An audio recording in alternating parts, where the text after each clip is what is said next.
Mateus 17:11 diz assim: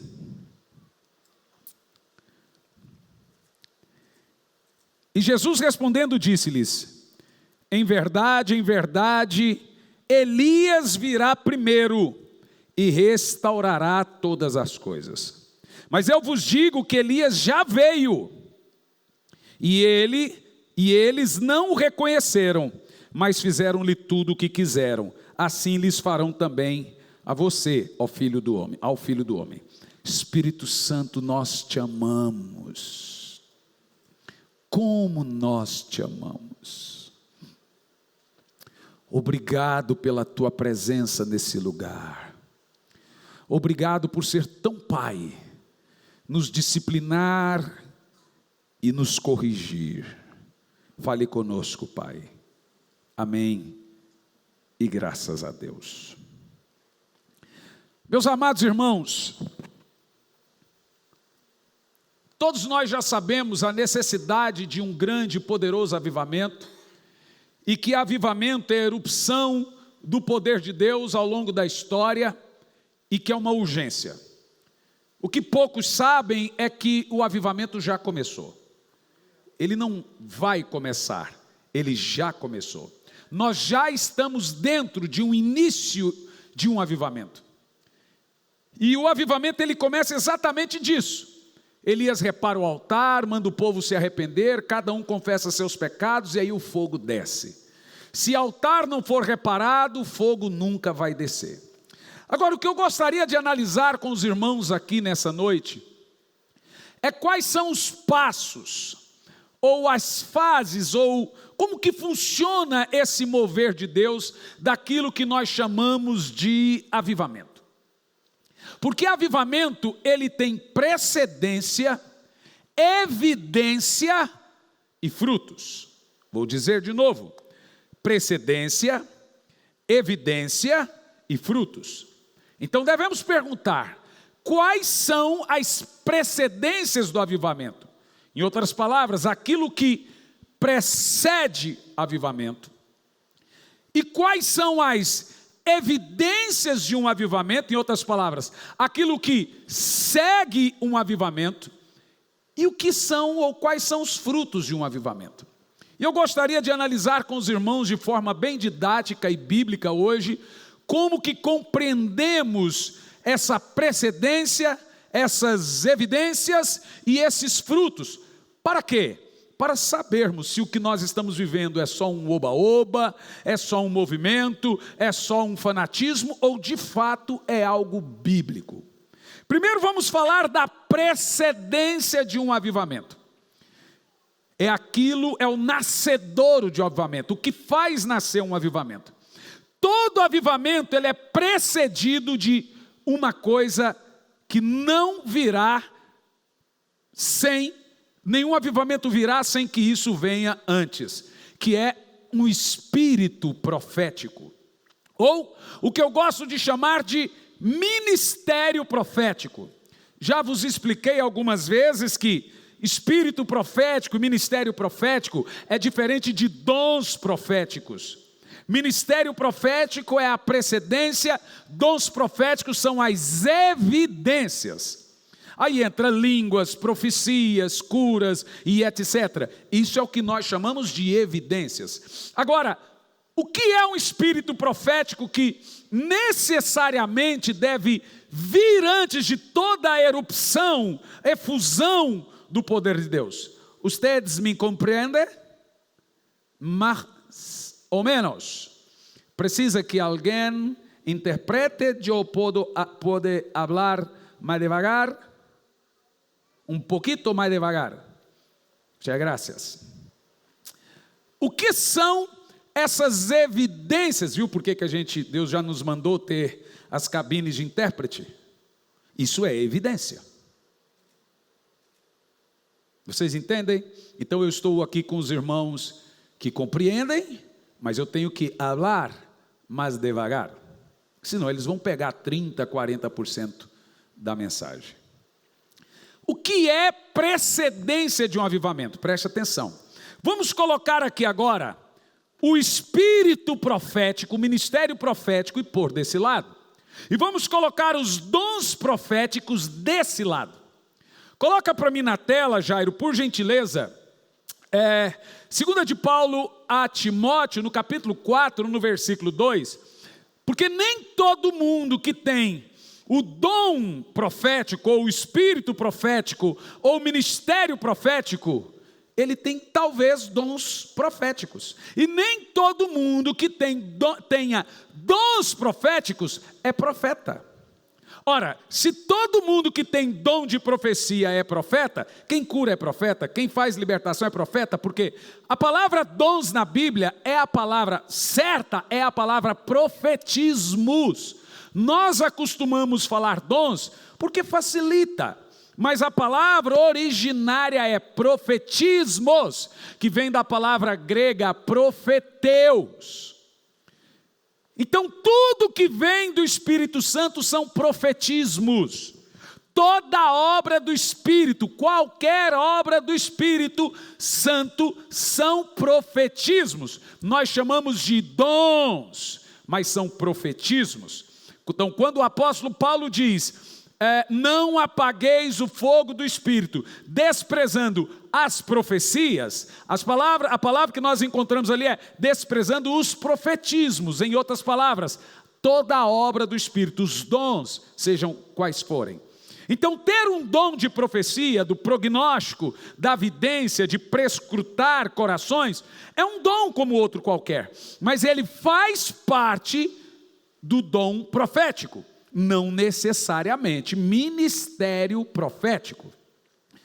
O avivamento, o derramar do poder do Espírito Santo, do fogo do alto, ele obrigatoriamente, ele nasce de boca profética, ministério profético e profeta no singular. É isso que eu quero te explicar, quem está aqui para aprender. Vamos lá, 2 de Paulo a Timóteo, capítulo 4, no versículo 2, o apóstolo Paulo começa assim: pregue a palavra. Preste atenção. Do que se consiste a pregação da palavra? E o que uma pregação bíblica deve conter? Presta atenção. Vamos pregar a palavra quando? A tempo e fora de tempo. O que tem que ter nessa palavra? Vamos ler? Corrige, repreende e exorta. Mas sabe como é que a gente entende? Amor, amor e amor. Mas está escrito isso aqui?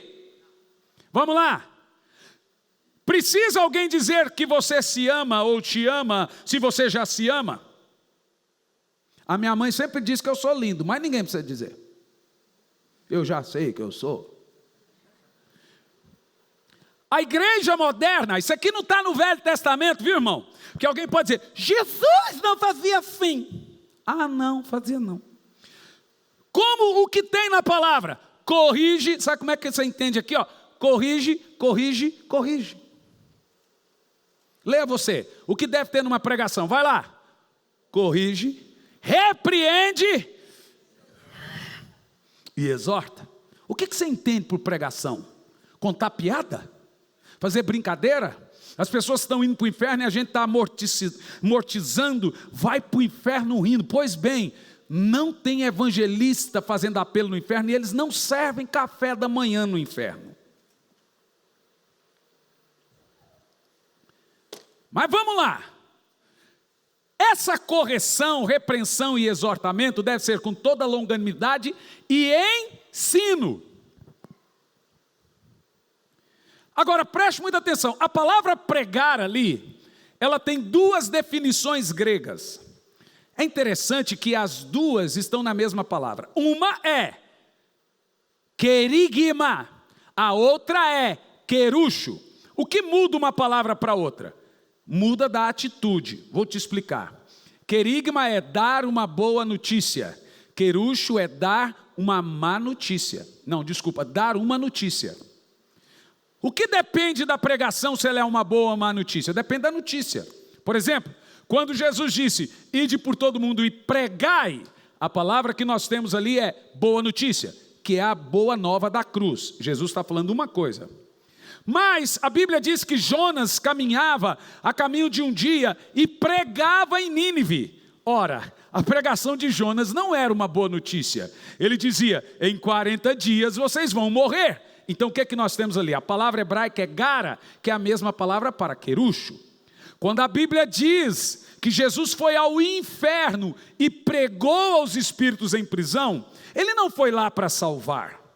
Ele foi lá dizer, porque aquele povo era um povo que perderam e não foram salvos por causa do dilúvio, então ele foi lá e disse, vocês estão aqui por isso, e serão julgados por isso.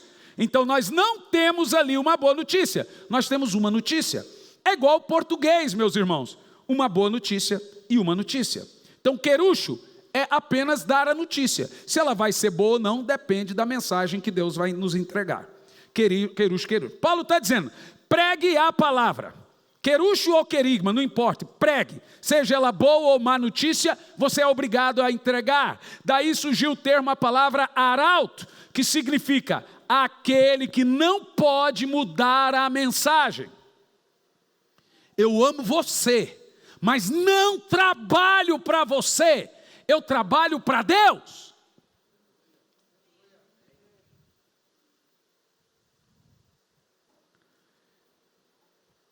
Então não importa se a mensagem é dura, se não é, ela será entregue.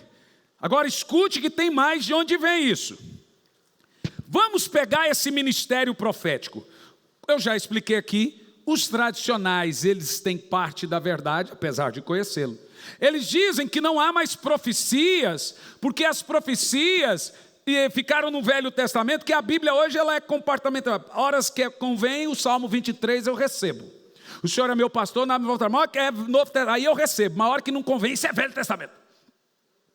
Porque o povo é assim. Pastor liberou a palavra, você vai receber um milagre. O que você diz? Sua família será salva. Agora se arrependa. Vou orar para ver se é de Deus. O povo é assim. Quando eu estou recebendo bênção, eu recebo na hora. Mas quando vem confronto, eu vou orar. Vou orar. Então Jesus falou para Pedro, Pedro anda nas águas. Pedro falou assim, eu vou orar para ver se é de Deus. Pisa logo na água e venha, Pedro. A gente só decide orar para saber se Deus está falando com a gente quando a palavra não agrada. Mas quando agrada, a gente recebe na hora. É ou não é, gente? E a gente nem percebe isso. Você quer saber se uma palavra é de Deus para você? Fez sua carne pecaminosa saltar. O diabo nunca vai lhe dar uma palavra que te aproxime de Deus. Ele vai dar uma que faz você se amar mais. Então quando Adão caiu, o diabo não disse me ame, ele disse se ame. Você quer saber se você está diante de um homem de Deus? Ele não está preocupado se ele vai perder seu dízimo ou você. Ele está preocupado se você vai para o céu. Quem entende o que eu estou falando? Mas ok, esse ministério profético é o ato e o ofício de ser arauto, ser boca de Deus, ser voz de Deus, não mudar a palavra. Profeta normalmente é um bicho chato, melancólico, insuportável e tóxico. Profeta mora sozinho, briga consigo mesmo e vai embora de casa. E sabe por quê? Porque profeta não está aqui para ser amado. Profeta está aqui para ser boca de Deus. A Bíblia diz, honre os profetas e prosperareis. Ame os pastores, obedeça, para você encontrar favor. Pastor você ama, profeta você ouve. E aí o profeta quer ser amado, e o pastor quer ser honrado. O profeta, veja, o Senhor levantou, veja, quando Moisés chegou no Egito, Nefretiri chegou em Moisés e disse assim, o que roubou o seu coração de mim? Aquela ex dele lá no Egito. Moisés disse, o meu coração agora está preso a uma pastora. A mulher na casa, ela é a figura da pastora, o homem do profeta. Moisés era o profeta, Zípora era a pastora. Profetas precisam de pastores, pastores precisam de pastores. Precisamos de pregadores para pecadores e profetas para pregadores. Uma geração, ela corrompe quando não há profeta. Porque profeta é o cara que Deus levantou, mal educado, que tem coragem de falar. Então Deus molda aquele temperamento dele e agora põe ele de acordo com a vontade de Deus. O pastor é aquele que quer estar de bem com todo mundo. Ele não gosta de ver você chorando. Então ele vai falar uma coisa, mas de outro jeito. O profeta, irmão, ele fala, dá o recado e sai. Quando um profeta aparecer na sua frente, ou você recebe a palavra, ou sequer ouça. Porque depois de ouvi-la, você fica indesculpável. Então faz assim, ó. Sai correndo. Não é bom ouvir profeta. E é muito bom ouvir profeta. Porque a gente muda. Ouvir uma fera. Não é verdade? Ou a gente se arrepende, ouvir uma fera. No entanto, preste muita atenção no que eu estou lhe dizendo. Os dons proféticos, eles são evidências de um avivamento, e não precedência. No avivamento pode ter oração em línguas, no avivamento pode ter milagres, é evidente que até vai ter conversão, batismo, mas isso são evidências. É o avião passando lá, a sombra do avião embaixo. A sombra é evidência, o avião é a realidade. O ministério profético é a realidade, é a precedência. As evidências é a sombra que comprova que tem um avião passando. Você entende o que eu estou falando? Vamos pegar aqui a diferença dos dons proféticos para o ministério profético. 1 Coríntios capítulo 14, no versículo 1. Eu já disse isso, estou fazendo uma rápida introdução para falar sobre a voz do que clama, o que é o ministério profético. Segui o amor, procurai com zelo. Agora, o que lemos, os dons, a palavra dons ali é profetismos. Os profetismos espirituais, é tudo que vem do Espírito Santo. Mas principalmente, continua, principalmente, ó, que baixar aqui não reclama. Não, é o primeiro, verso primeiro. Mas principalmente que profetizeis. Esse profetizeis aqui, meus amados irmãos, não é a mesma palavra que lemos de Paulo, prega a palavra, ou de Jonas, pregou a palavra. Já aquela palavra, você vai ver que é querigma ou queruche, é ser arauto. Essa aqui agora não é.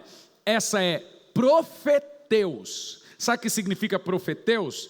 Prescrutar, por inspiração divina, prever futuro, revelar segredos dos corações. Viu? Agora é o dom. Nem todo mundo que tem esse dom é profeta. E nem todo profeta tenha esse dom. Mas a maioria dos profetas tem os dons proféticos. É claro, ele já é profeta.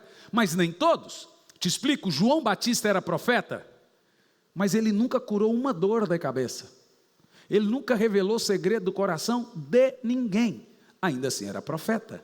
Mas ele era um ministério, uma voz profética. Um ministério profético é diferente.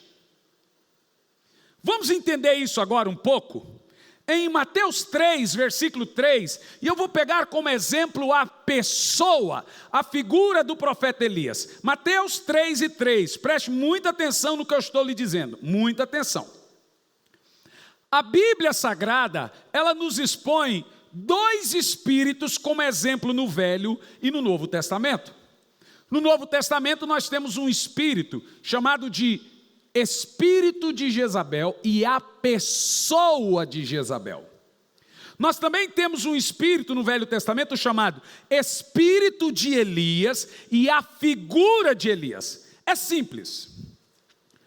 Temos a pessoa do anticristo e o espírito do anticristo. Espírito de Jezabel e espírito do anticristo é o mesmo espírito, é o da serpente. No Velho Testamento, Jezabel matava profetas, perseguia, jogava crianças, ela era perseguidora dos servos de Deus. No Novo Testamento, o espírito do anticristo mata os cristãos, persegue o povo de Deus. Então é o mesmo espírito. A Bíblia colocou o nome o anticristo em Jezabel para você identificar o espírito.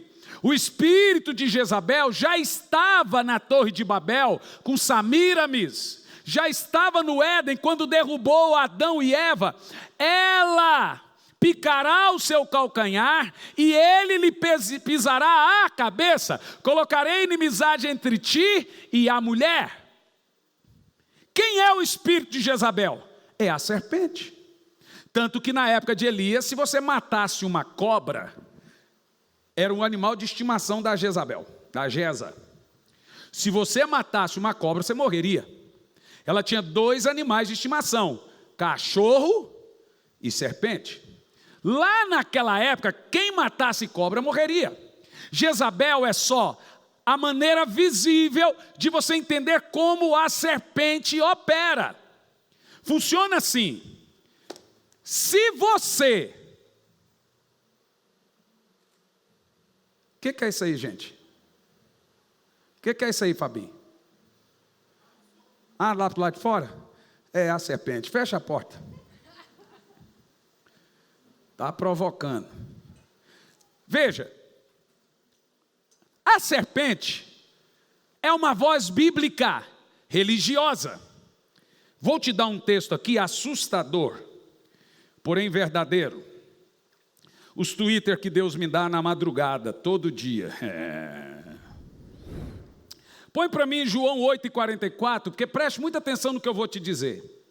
Porque às vezes nós confundimos, temos um Jesus à nossa imagem e semelhança, um pastor à nossa imagem e semelhança, uma igreja à nossa imagem e semelhança, e nós interpretamos a voz de Deus de acordo com a condição do nosso coração. Então eu vou usar as palavras de Jesus para você. João 8,44. Jesus, preste muita atenção, chamou a todos os religiosos da época, presta atenção. A igreja hoje, quando usa o termo fariseu, ela imagina que é o cara da igrejinha religioso que não corta o cabelo, etc. Fariseu na Bíblia são todos os religiosos que guardavam a lei, que oravam 3 vezes no templo, que davam esmola para todos os pobres e que jejuavam. Paulo era um fariseu. Nicodemos era um. Quando a gente usa o termo religioso, o crente entende que está falando do católico. Ele não é não, você não é não. Mas eu vou te dizer na Bíblia quem são os religiosos de acordo com a Bíblia. Quem ama a Bíblia? Jesus disse para todos os religiosos, todos os judeus. Você é melhor do que um judeu, irmão? Você tem um judeu dentro de você. Jesus era um. Mas hoje o cristão se acha melhor, porque o judeu é religioso. Eu sou santo. Olha, me lembra o jovem rico, ou aquele que o pecador orava e disse, Senhor, ainda bem que eu não sou pecador igual ele. Pois bem, olha o que a Bíblia diz. Vós sois do diabo, que é vosso pai. Agora me diga, tem como falar essas palavras com amor? Ainda que você abrande o tom, misericórdia, não tem tom que use nessa palavra. Não sou eu que estou falando, são palavras de Jesus. O Jesus amoroso que você tem, sua imagem e semelhança. Jesus não faria isso. Você precisa ler Bíblia. Vós tendes por pai o diabo. Por quê? Jesus diz assim, porque quereis, olhe bem, satisfazer os desejos dele. Eu não satisfaço os desejos dele. Será que não? Vamos ver agora. Vós tendes por pais o diabo, porque vocês satisfazem o desejo do vosso coração, de acordo com ele, satisfaz os desejos dele. Ele foi homicida desde o princípio e não se firmou na verdade, porque não há verdade nele. Quando ele profere mentira, fala do que lhe é próprio, porque é pai da mentira. Presta atenção. O religioso Os religiosos da época mencionados por Jesus não eram chamados de filhos do diabo porque não oravam. Eles oraram 3 vezes por dia. Eles também não eram chamados de filhos do diabo. Em Mateus 6:5 diz que eles oravam 3 vezes por dia e oram até hoje diante do templo. Eles não eram chamados de religiosos porque não iam no culto, porque eles iam ao templo 3 vezes por dia. Agora, não entenda como isso é o coração. Então você não vai pegar esse texto e dizer, está vendo? Então o que importa é o que está no meu coração. Não precisa ir no culto, não precisa orar. Não é isso que Jesus está dizendo, cidadão. Ele está dizendo que se você vai na igreja, se você ora 3 vezes por dia, se você dizima, se você oferta e não prescruta seu coração, você é só um fariseu. E ele chama os religiosos assim de filhos do... Não, vamos lá, gente, fala mais alto. Você gosta de citar a Bíblia, caixinha de promessa ou é Bíblia? Ele chama o quê? Quem são os filhos do diabo? Fariseus.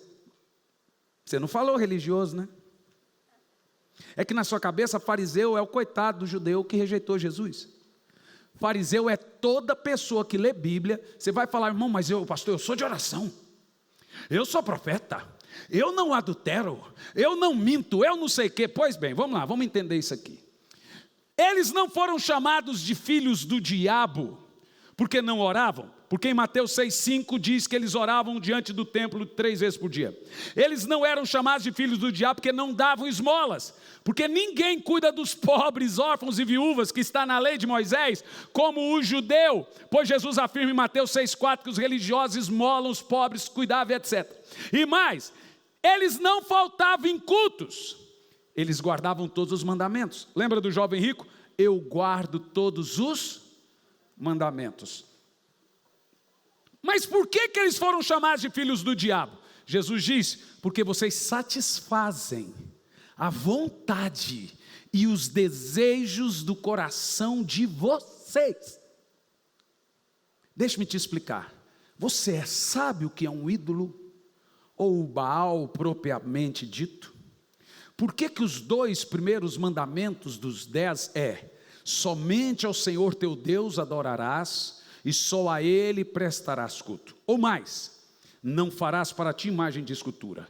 É porque todo ídolo é Deus, só que a sua imagem e semelhança, que não lhe confronta, que não lhe exige mudança, mas você pode pedir as coisas para ele que ele não reage.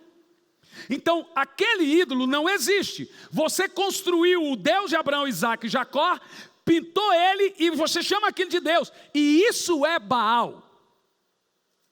É o Deus que você crê. Então você acha que um ídolo de pau e madeira aqui, o pau e madeira já é pau e madeira, um ídolo de madeira e ferro, aquilo ali é ídolo? Não. Se você tem Deus, a sua imagem e semelhança, você já tem um ídolo. Isso é Baal, meus irmãos. É isso que Jesus está falando. O que é satisfazer os desejos de Satanás? Eis a fala do Senhor, porque vocês satisfazem a vontade do diabo. Como eu sei que eu não sou filho do diabo ou pastor da igreja de Satanás? Que vontade é essa que eu posso satisfazer o diabo ou não? Lembra de Pedro que disse de Ananias e Safira que eram diáconos?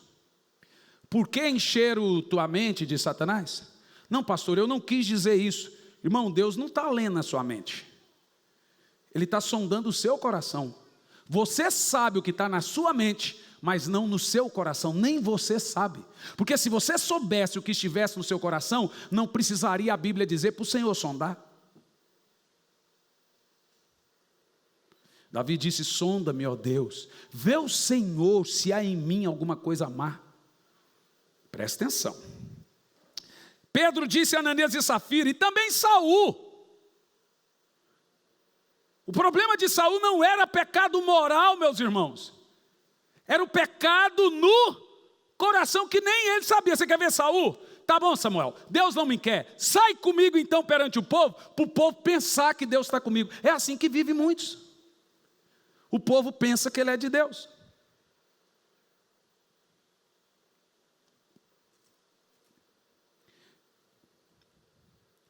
Essa é a vontade de Satanás.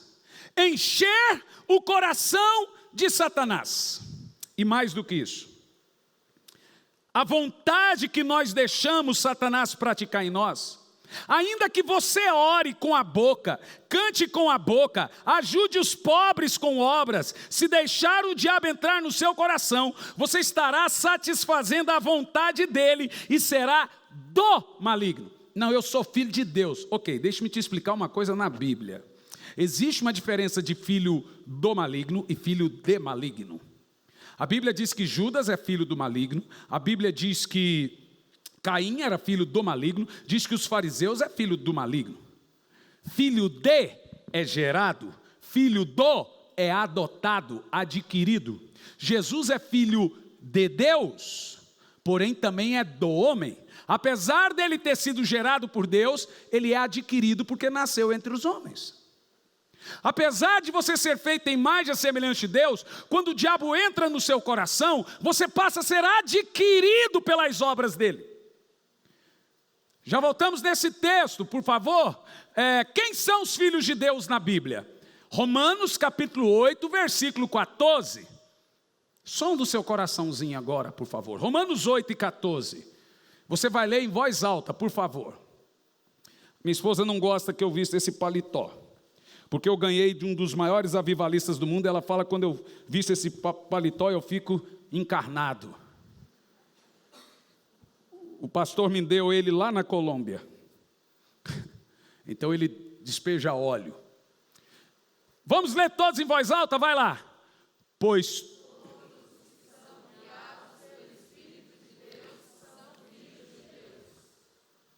então é simples. Quem não é guiado pelo Espírito de Deus, não é filho de Deus, seria de quem? Não responda. É nesse sentido. É no sentido de ser adquirido, de fazer as obras, de ser controlado pelo diabo, e ele passa a ser o pai dessa pessoa, porque o que importa, não importa se você falar uma coisa com a boca e o coração disser outra, você tem por pai o diabo. E quando a Bíblia diz mentira, é isso, não é contar mentira com a boca, é falar uma coisa com a boca e outra do coração, porque o diabo não mentia para Deus, mas ele pensava que falava a verdade. Então Deus sonda o coração de Lúcifer e chama ele de pai da mentira, porque ele falava uma coisa com a boca e o coração tinha outra. Jesus disse: vocês oram uma coisa, mas no coração está distante. Isso é mentira. Toda vez que você fala uma coisa com a boca e o coração outra, você se assemelha ao diabo. Você acha que mentira era falar?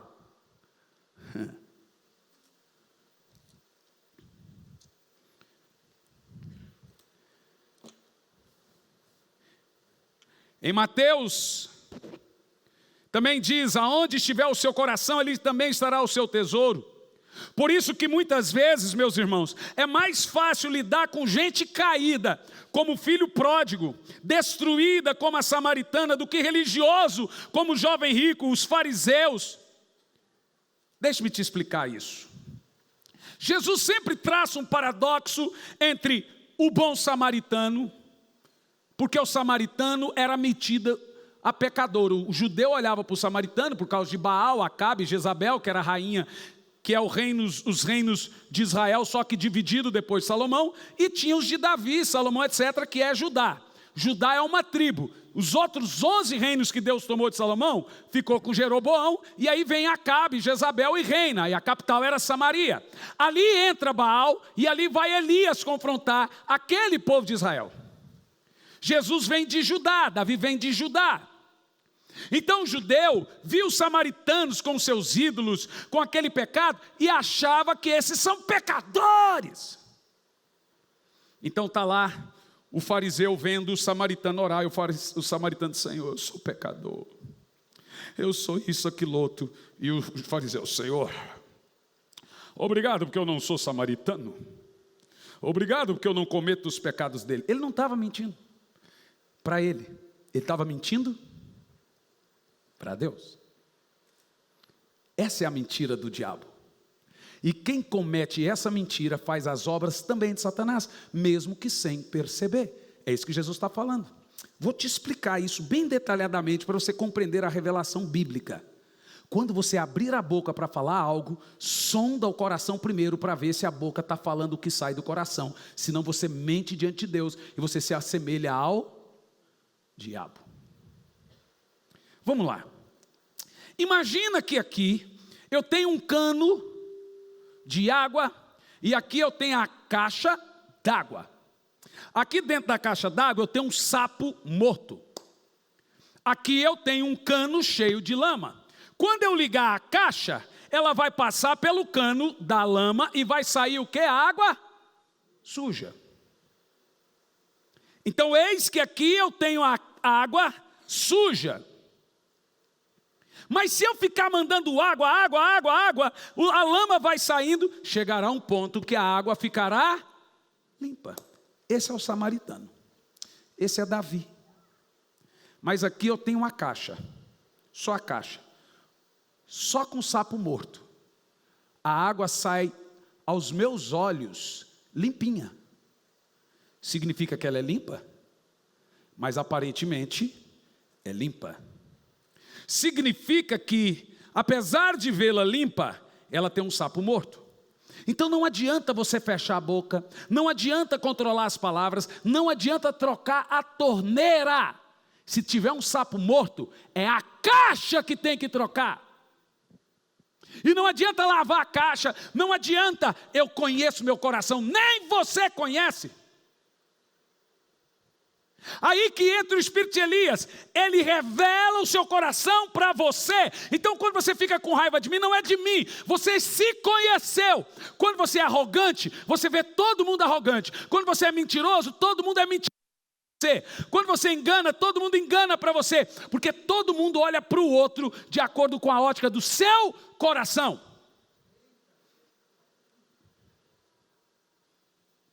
Então você ouve a palavra de acordo com o que está no seu coração. Deus é pela condição do seu coração. O irmão fofoqueiro é porque você é também.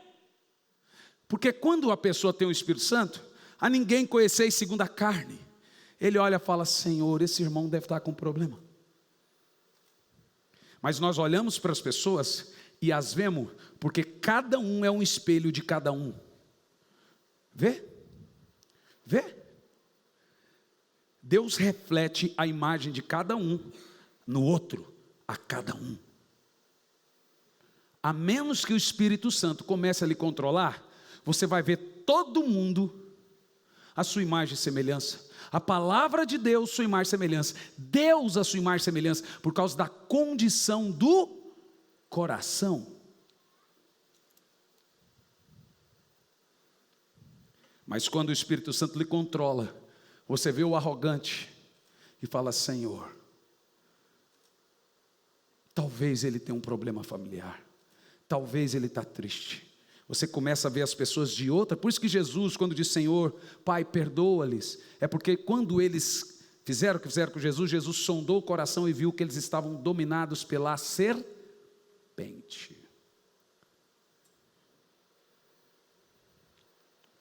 Agora vamos lá.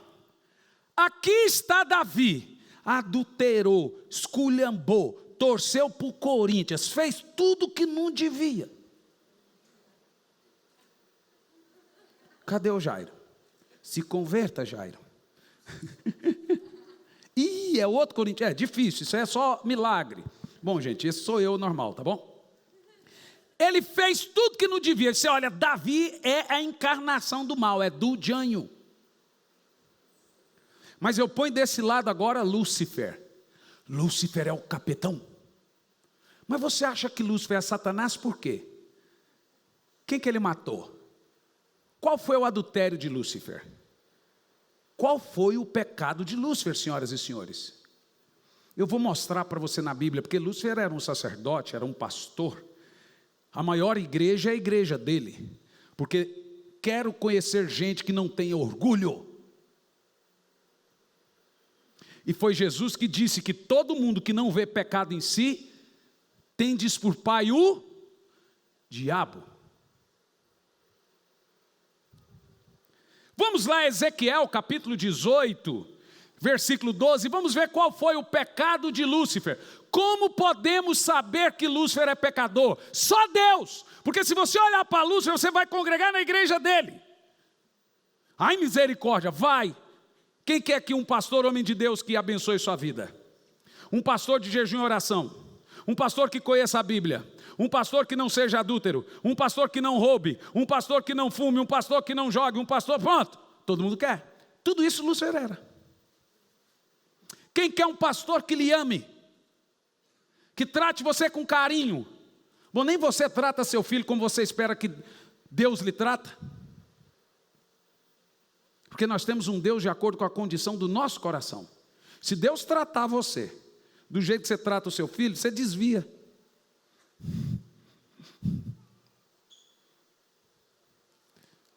Mas vamos ler, Ezequiel, capítulo 18, versículo 12, por favor.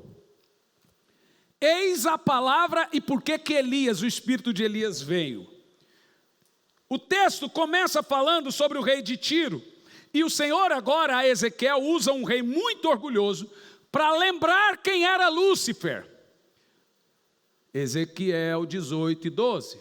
Para lembrar quem era Lúcifer. 12. Eles são rápidos, gente. A questão se adaptando ainda ao telão. Vai ali uns 3 anos ainda. Ezequiel, desculpa, perdão, o erro foi meu. É 28 e 12, Tiago. Eu vou levar uns 3 anos também.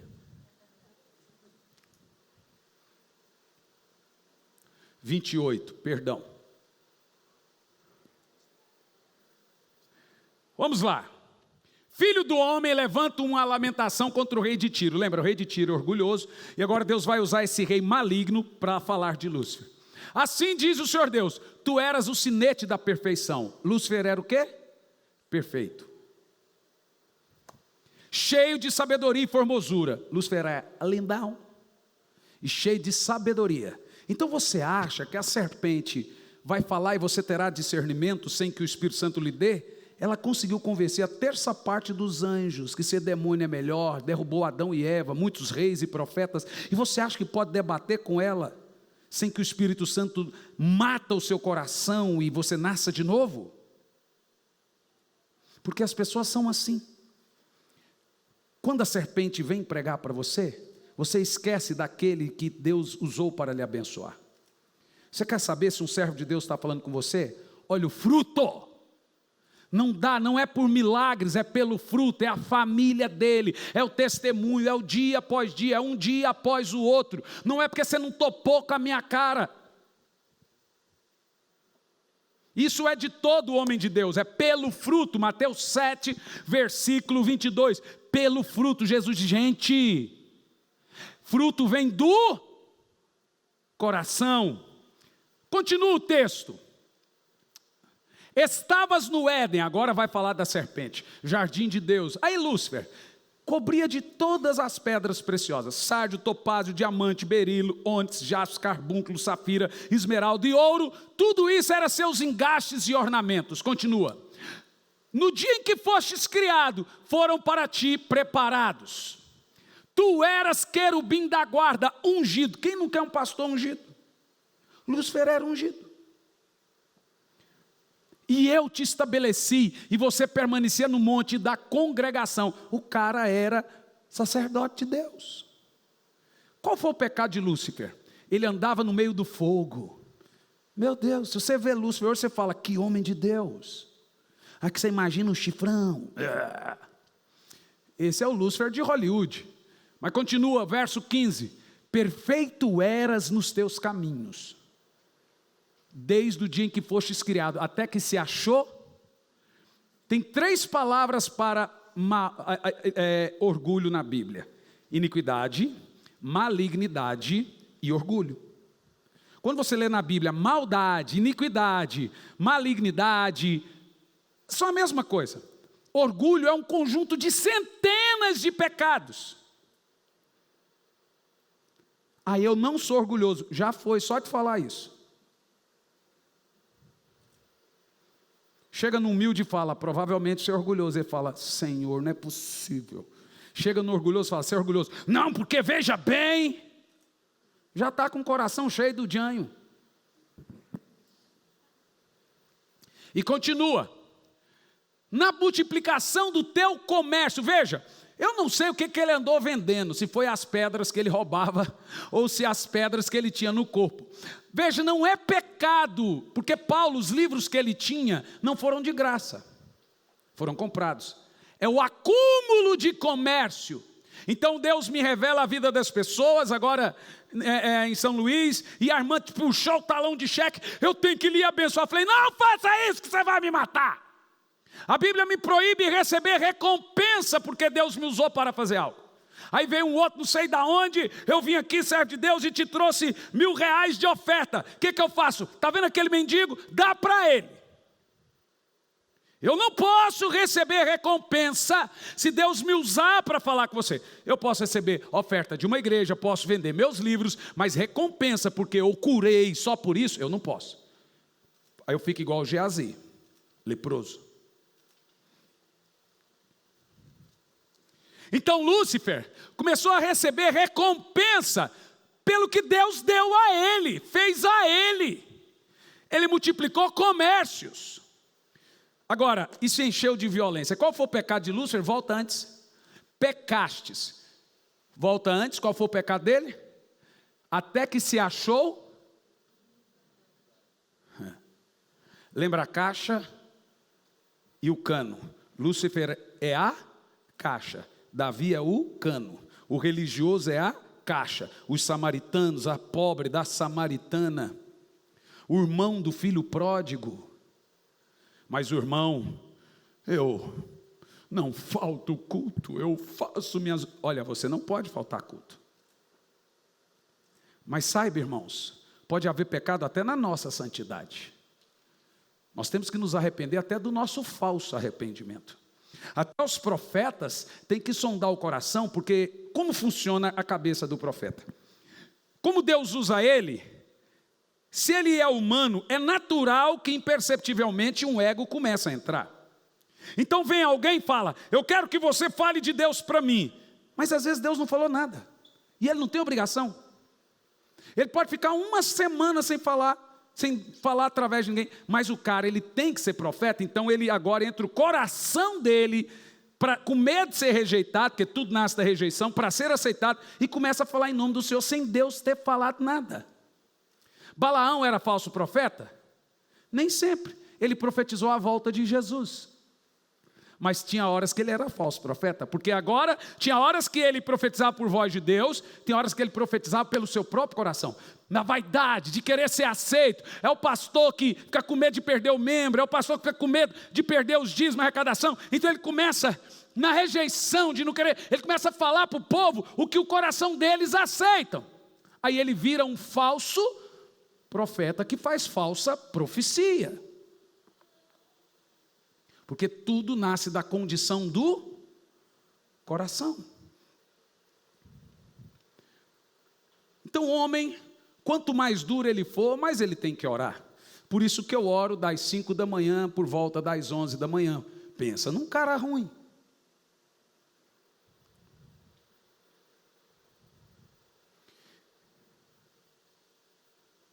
Moisés, o cajado dele se transformou em serpente. Serpente é símbolo do diabo. Só que a serpente de Moisés comeu as outras 2 serpentes. Até dos nossos mais poderosos milagres nascem pecados. Já o cajado de Arão floresceu, porque Arão é o tipo de Cristo. Moisés matou, enterrou. Ele matou para o hebreu viver. Jesus morreu para os hebreus viverem. O cajado de Arão de Jesus é o único cajado que não se transforma em serpente.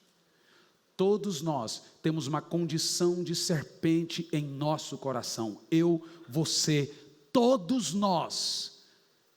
Todos, é o nosso cajado que transforma em serpente. É da nossa fraqueza, é da nossa falha. E é aí que você não se torna diabólico.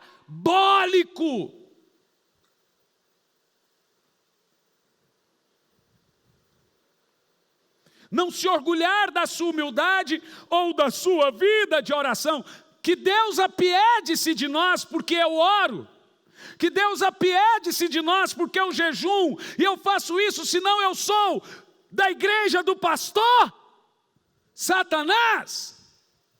E eu não oro porque eu quero ser aceito por Deus, eu oro para não ir para o inferno. E não me faz santo orar, me faz obediente orar. E se você não orar, é pior ainda.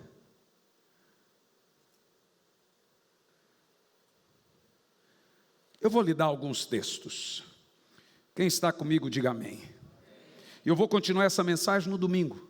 E aí eu vou falar sobre a voz do que clama. Por que que vem Elias para se opor ao espírito dessa serpente? Por isso que Malaquias 4 e 5, sobre o espírito de Elias, ele converterá os corações. Não me importa se você tem cara de bonzinho, se você ora em línguas. Nem importa para mim, nem para Deus. A não ser que Deus sonde o seu coração, e é a pior coisa que existe. E por que que ele faz homens? Não, Deus fala comigo, eu sei. Mas Deus não fala com o profeta através de profeta. Porque até o profeta tem um cajado que se transforma. Deus tem que falar com outro profeta para falar com o profeta. Então alguém me disse, o senhor, pastor, não sabe ouvir. Eu tenho 3 pastores, eu ouço todos. E eles arrebentam comigo, e ainda tem uma pastora em casa. E essa pastora dorme comigo. Mas você não é meu pastor, eu sou o seu. Então não pense que eu não ouço. Deus me pôs para falar na sua vida, não você para mim. Senão ele colocaria você para ser meu pastor. Então quando você vier me enfrentar, você vai conhecer o que é a fúria do que ruja o leão. Mas se você vier manso, de acordo com a condição do seu coração, com a voz meiga, é essa voz que você vai ter. Se você vier educado, é o educado que você vai ter. Eu aguento o tranco, irmão. Tem 3 anos que eu aguento. Não tem medo de perder e nem me vanglorio de ganhar. Eu quero apenas lhe apacentar. Mas não do jeito que você espera. Se você quiser ir para o inferno, você vai sozinho. Não me arraste com você. Vamos pegar o primeiro texto. Hebreus 4, versículo 12, por favor. Eu vou te mostrar aos olhos de Deus o que é a palavra de Deus, o que é o espírito profético, o que é Deus falando, o que é Deus mostrando ao nosso coração, revelando o nosso coração. Porque Paulo disse, dos pecadores eu sou o maior, dos apóstolos eu sou o menor. Eis o coração. Só que para Deus, Paulo era o menor pecador e o maior dos apóstolos. Mas Paulo de fato se sentiu o maior pecador e o menor dos apóstolos. Todos os meus pecados estão confessados em um livro.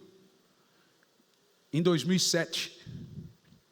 Sabe por que que Deus quer que você se arrependa do que você às vezes não sabia? Para o diabo não lhe envergonhar diante do altar de Deus. Para você, quando você for pregar para a sua família, eles não dizer, você, e o diabo põe na boca das pessoas em vergonha. Vai na internet, pesquisa meu nome no Google, vai lá e acha se você tem alguém falando isso aqui desse pastor. Até eu dou imposto até de oferta que eu ganho. Meus livros são duplamente de imposto. Eu dou imposto quando faço os livros e dou imposto quando os vendo. Eu não fico fazendo miséria. Não, isso aqui é isso. Sabe por quê? Porque eu vou na Venezuela, fui no Peru, então eles vasculharam a minha vida. Estava eu, Jean, minha esposa, tirando tudo que é coisa da internet de política. E se eu tivesse qualquer coisa, eu seria preso lá. Como um pastor amigo meu foi preso na Venezuela.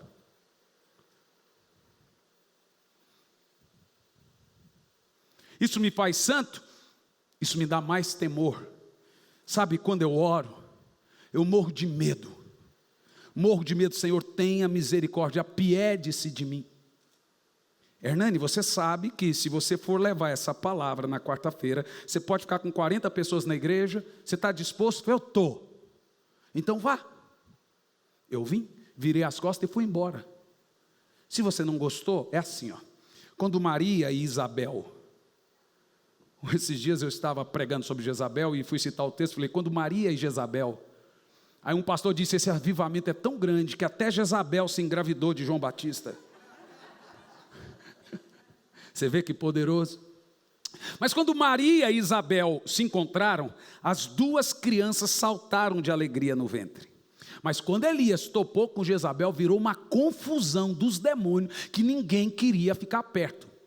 Se você não vai com a minha cara, ou eu ou você somos do diabo. Agora presta atenção, eu não disse que você, eu disse ou eu ou você, porque se você tem o Espírito de Deus e eu tenho o Espírito de Deus, as crianças são felizes. Mas se tem algo em você que não me topa, um de nós dois é do diabo. Agora é pelo fruto que conhece a árvore.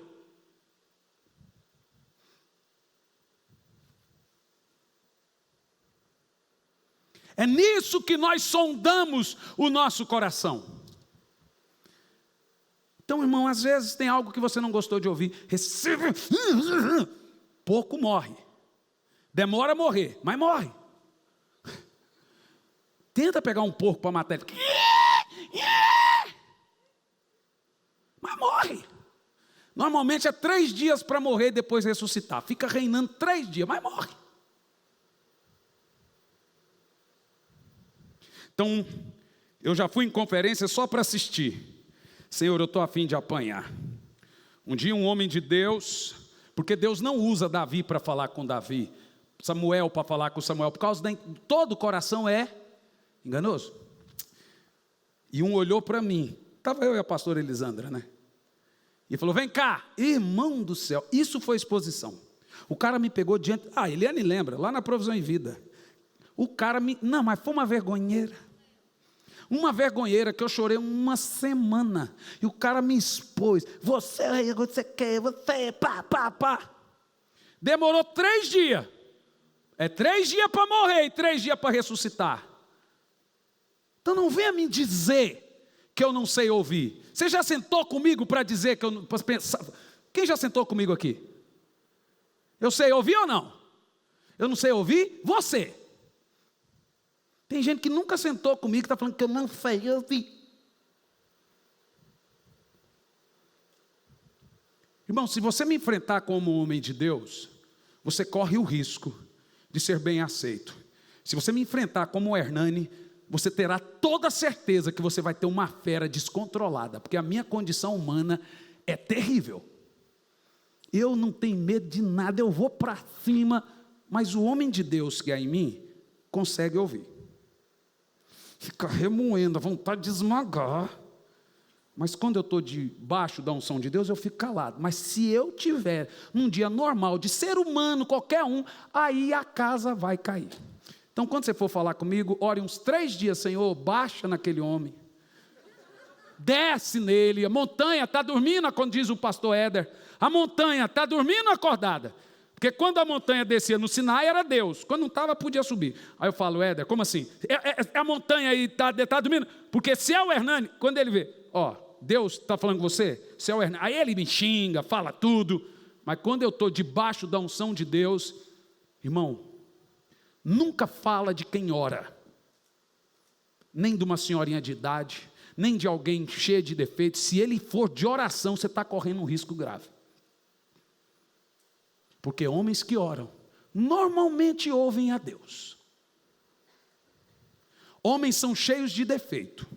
Os que não oram, não são de confiança.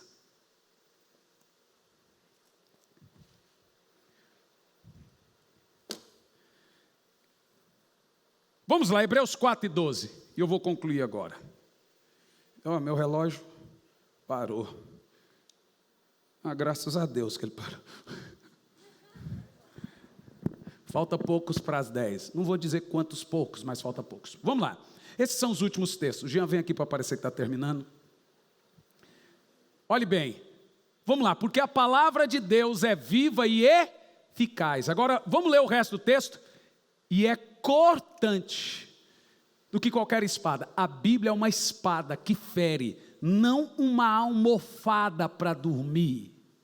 É algo que você se sente cortado e não confortável. Como que o homem, na sua humana concepção, lê esse texto?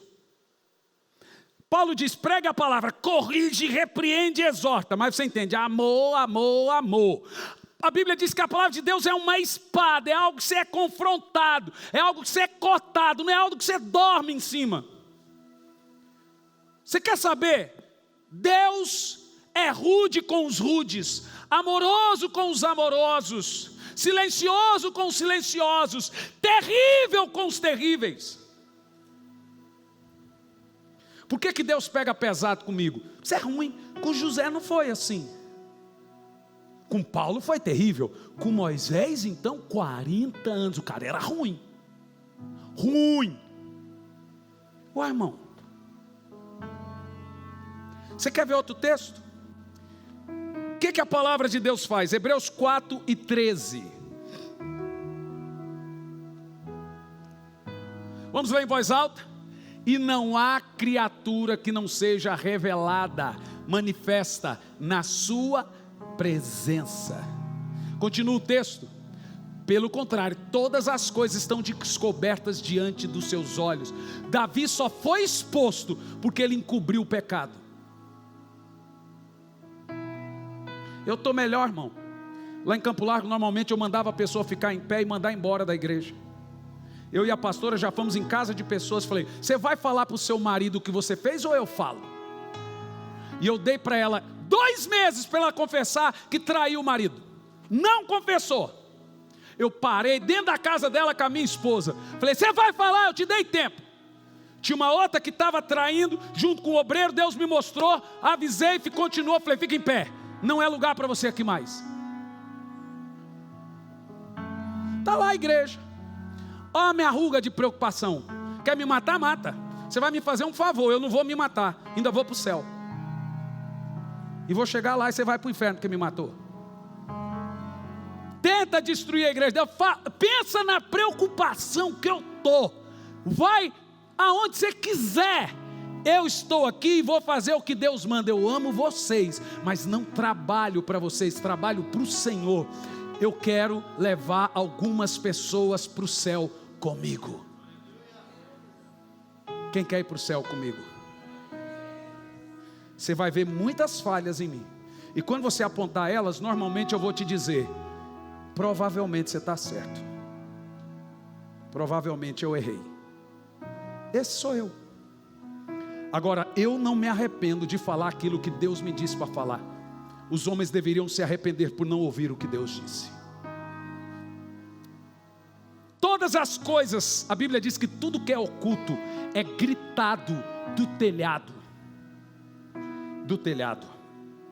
Se você fugir daqui com medo de Deus revelar alguma coisa sua, Ele te pega na outra igreja, na outra, daqui 10 anos, 20 anos, 15 anos, mas ninguém faz nada. Não, pera lá, exposição é você trair a esposa. E como é que fica quem é traída? Exposição é você fazer isso, aquilo outro, e a pessoa vítima. Isso é exposição. Quer andar comigo? É desse jeito, meu irmão. Tem muita gente aqui que eu já fui na sua casa e não precisou fazer mais nada, que já fiquei até de madrugada, eu e minha esposa, que já liguei e chorou no telefone. Está aqui a Lua, já chorou um punhado de vezes, coitada. Não sei se mudou ainda, mas está mudando. Está aqui a Dai, a coitada da Dai, a última vez chorou umas 3 semanas. Queria me matar, mas matou no coração. Mas ó, no telefone, falei, põe no Viva Voz para o Claudinho ouvir também. E eu posso fazer a lista. Tiago apanha quase todo dia. Coitado do Jean, então é o que mais apanha, porque vive comigo. E você apanha, pastor? Bom, senta com a minha esposa, liga para os meus pastores e você vai ver. Sabe qual é a minha reação? Vou te contar uma, vou ler para você. Vou ler, não, eu vou ler. Nossa, o pastor se expõe. Pastor pode se expor, você não, né? Pastor tem que ser santo, mas contanto que você guarde seus pecadinhos. Meu pastor, um deles, são 3, Laude Jair Guerra, pastor de uma das maiores igrejas do Brasil. Eu estava numa briga de política esses dias no Facebook. E aí eu e o Lucinho começamos um embate. O Lucinho mandava o WhatsApp para lá, eu para cá e pau. Acho que a Verônica lembra que eu mandei um negócio lá do Superman lá, não sei o quê. E eu pus, meu pastor mandou na hora. Eu penso que Deus está te usando numa dimensão tão forte que o inimigo reage naturalmente para tentar deter o que Deus está fazendo, pelo menos diminuir. Por isso você precisa ter atenção dobrada para não se deixar distrair. Seu foco é avivamento. saia dessa briga. Já lhe disse, foi profeta, não te pus para brigar com isso. Irmão, eu não vou dizer o resto porque é muito vergonhoso. E Deus não precisa me expor porque eu não preciso disso, eu me arrependo na hora. Mas a coça, mas foi. Eu estava dentro do carro com a minha esposa, eu não sabia, eu parei o carro, gente.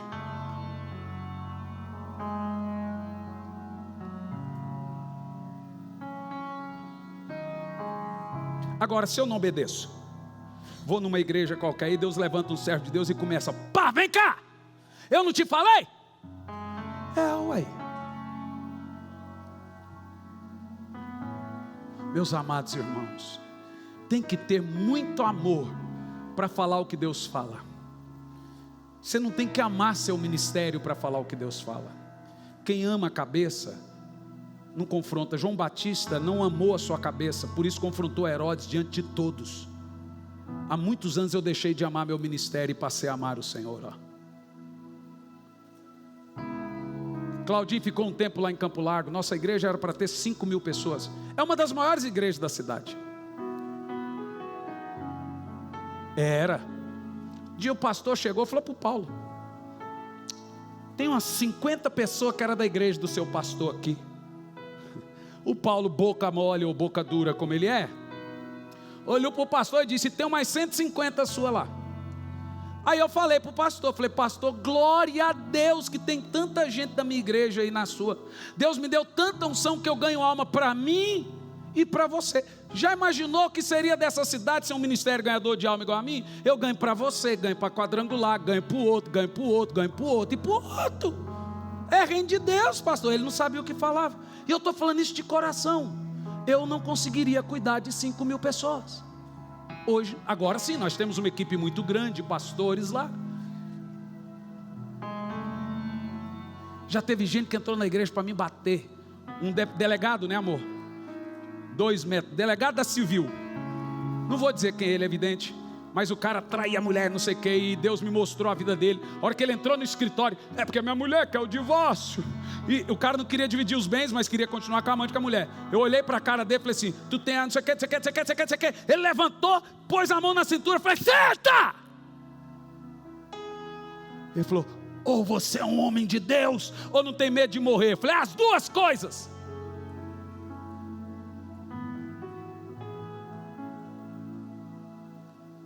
Agora em São Luís, né, Jean?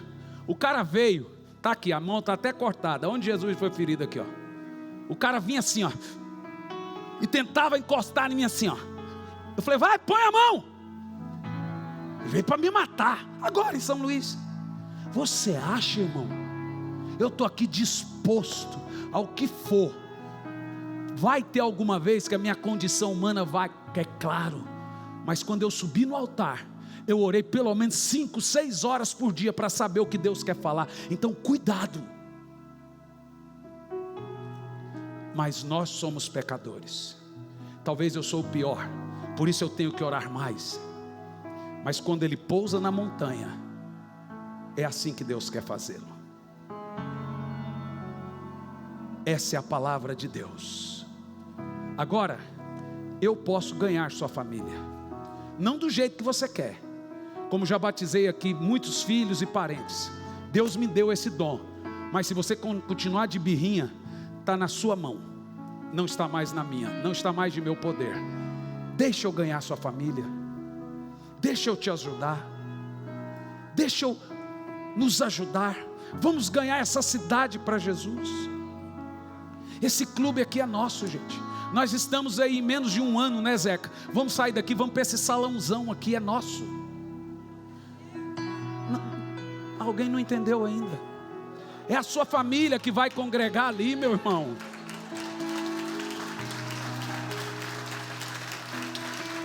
Agora, pelo amor de Deus, não me tome pela condição do seu coração. Olhe para mim como um pecador. E a prova que Deus te ama é que Ele usa o seu pastor cheio de falhas. Então Ele pode usar você também. Se Jesus usou uma mula, por que não pode me usar? Ou você acha que Ele ia falar com você como? É claro que seria através do seu pastor, cidadão. Que o Senhor se apiede de nós. de todos nós, e que possamos ver a glória de Deus, pois o fogo já desceu.